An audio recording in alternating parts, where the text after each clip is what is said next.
Chers auditeurs, vous êtes sur la bonne chaîne pour ce nouvel épisode de Écoutez l'Histoire. Et moi, Ombline de Ternay, je suis ravie de vous le présenter. Je vous avais parlé dans un précédent épisode de la mère du roi saint Louis IX de France. Eh bien, aujourd'hui, je vais vous parler d'une reine mère rovingienne et sainte, la reine Radegonde. Commençons par les présentations, car la reine Radegonde n'est pas la plus citée parmi les reines de France dans les cours d'histoire. En évoquant la dynastie mérovingienne, on pense d'abord à Clovis et à sa femme, la reine Clotilde. En effet, cette femme d'origine burgonde est bien connue pour avoir favorisé la conversion de son époux au catholicisme. Pourtant, la trajectoire de Sainte Radegonde, moins connue, mérite toute notre attention. En effet, Radegonde est une reine, Radegonde est une sainte, mais elle est surtout une femme qui utilise pleinement ses capacités et son habileté politique. Son histoire vaut la peine d'être racontée, car sa trajectoire de vie est très atypique dans l'histoire de France.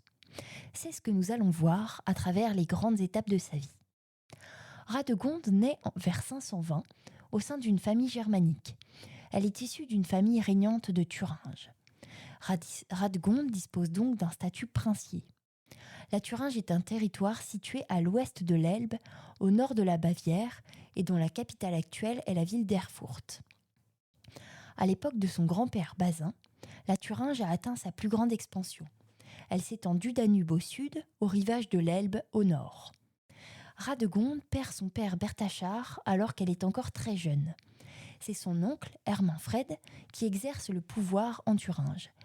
Radegonde et son frère Baderic lui sont subordonnés. Mais Baderic, qui souhaite affirmer son pouvoir, fait appel à l'aide des Francs contre son oncle Ermenfred. En 531, les Francs se jettent sur la Thuringe et se jettent à l'assaut contre Ermenfred, qu'ils avaient pourtant défendu auparavant. Mais Thierry, le frère de Clotaire Ier, n'avait pas obtenu les contreparties attendues à la suite de la défense de ce territoire. Il faut ici rappeler qu'à la mort de Clovis, en 511, son royaume est partagé entre ses 4 fils, Thierry, Clodomir, Childebert et Clotaire. S'ensuit une longue série de batailles entre les 4 frères et les royaumes voisins pour se rendre maître du plus vaste territoire possible en Francie.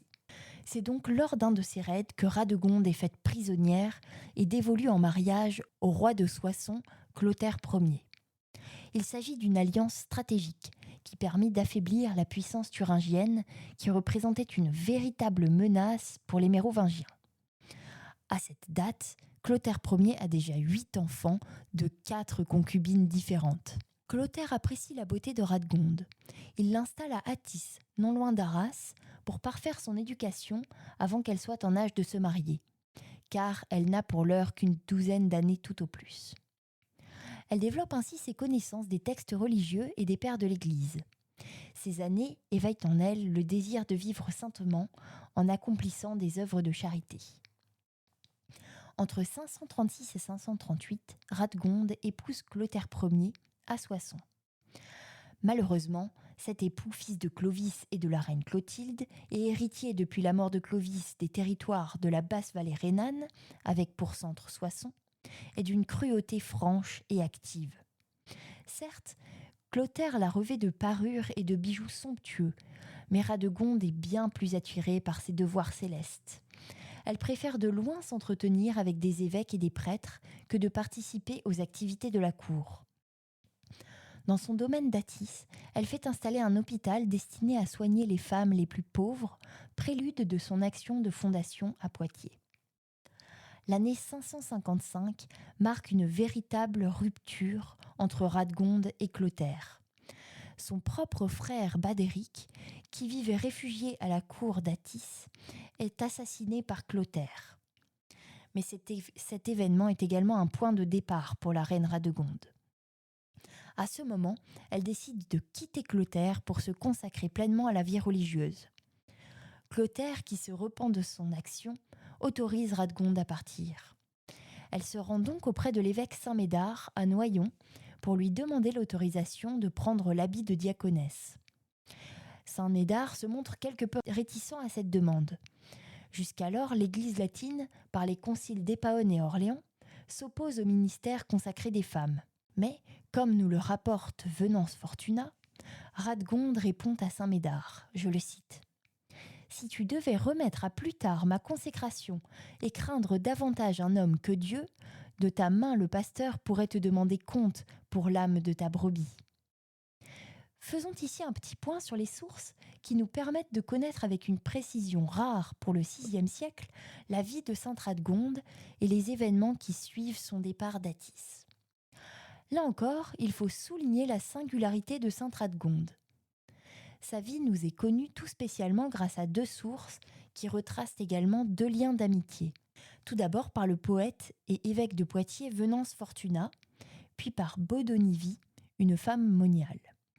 Tous deux appartenaient au cercle proche de sainte Radegonde et ont écrit sa biographie en tant que témoins de ses actions. Leurs Vita Radegondis reprennent le modèle des vies de saints, à l'instar de celle de saint Martin. Venance Fortuna est un lettré italien qui est né près de Trévise et qui s'était rendu en pèlerinage en Gaule auprès des reliques de saint Martin pour guérir de sa cécité. Venant à Poitiers sur la tombe de Saint-Hilaire, il y resta, retenu par son affection pour Radegonde, à qui il servit de secrétaire. Ce qui est frappant avec la reine Radegonde, c'est qu'elle emploie très tôt sa posture de reine de France pour prendre les décisions qui lui semblent personnellement les plus justes. Elle a sa personnalité propre, affirmée au sein du Regnum Francorum. Elle s'adresse d'ailleurs à des personnages de haute stature, dont faisaient partie Saint Médard et Venance Fortuna. Radegonde s'établit donc à Sey, dans le nord du Poitou, après avoir vénéré les reliques de Saint Martin à Tours. Elle y vit dans la pauvreté et assiste les malades. À travers les miracles qu'elle accomplit, sa réputation de thaumaturge, c'est-à-dire sa capacité à réaliser des miracles, se répand peu à peu. À Sey, par exemple, on lui attribue le miracle des avoines. Fuyant son époux qui voulait venir la chercher, elle se cacha dans un champ dont les avoines repoussèrent pour la cacher. Par la suite, elle prend la décision de fonder une abbaye pour abriter les reliques de la Sainte Croix à Poitiers. Clotaire lui accorde finalement l'emplacement pour bâtir son établissement, ainsi que les subsides nécessaires pour la construction de l'édifice au cœur des remparts de Poitiers. D'ailleurs, à Poitiers, Radegonde réalise également un miracle. Elle protège la ville contre la Grand-Goule, dragon dangereux qui se serait établi en contrebas de l'abbaye, dans le cours d'eau qu'on appelle le Clin, et qui dévorait les moniales qui se rendaient dans les caves. Mais Clotaire ne peut décidément pas retenir sa violence. Un de ses fils, qu'il avait eu avec une autre femme, le dénommé Cramne, se révolte contre Clotaire en 556. Son père le fait assassiner 4 ans plus tard, en 560. Radegonde, saisie d'inquiétude à l'idée que son mari vienne la reprendre, demande à l'évêque de Paris, Saint-Germain, de dissuader Clotaire. Il y parvient et transmet à Radegonde la demande de pardon de son époux. Radegonde fonde officiellement l'abbaye Sainte-Croix à Poitiers pour y abriter une relique de la Sainte-Croix qu'elle parvient à obtenir par l'empereur d'Orient Justin II, avec pour mission le rachat de l'âme de son époux.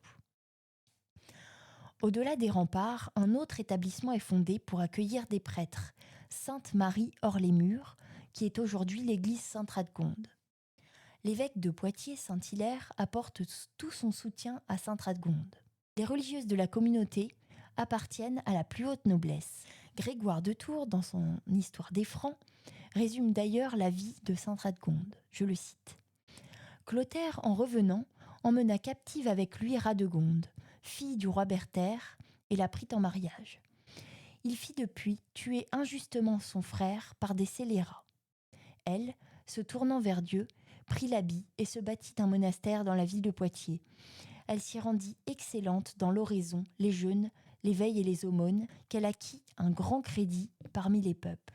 On peut dire que les actions de sainte Radegonde forment le point d'orgue du règne de Clotaire, car par la fondation de l'abbaye Sainte-Croix, elle a laissé une trace indélébile dans l'histoire du royaume de France, permettant à ses débuts de l'histoire mérovingienne d'être auréolée de succès par de grandes constructions. Le culte de la sainte s'est perpétué au cours de l'époque moderne et tout au long de l'histoire, en particulier à Poitiers, autour de son tombeau, dans la crypte de l'église Sainte-Radegonde. Une confrérie est même fondée par Anne d'Autriche en 1642, en remerciement pour la guérison de son fils, le futur Louis XIV. En France, on compte 140 lieux de culte qui lui sont dédiés, et au-delà des frontières, elle fait même toujours partie des patronnes du Jesus College de Cambridge. Bon, j'espère qu'avec cet épisode, je vous laisse un peu benaise, comme on dit dans le Poitou. Merci pour votre écoute. C'est un grand plaisir de partager avec vous les récits de notre histoire et je compte sur votre fidélité pour continuer l'aventure. À très vite.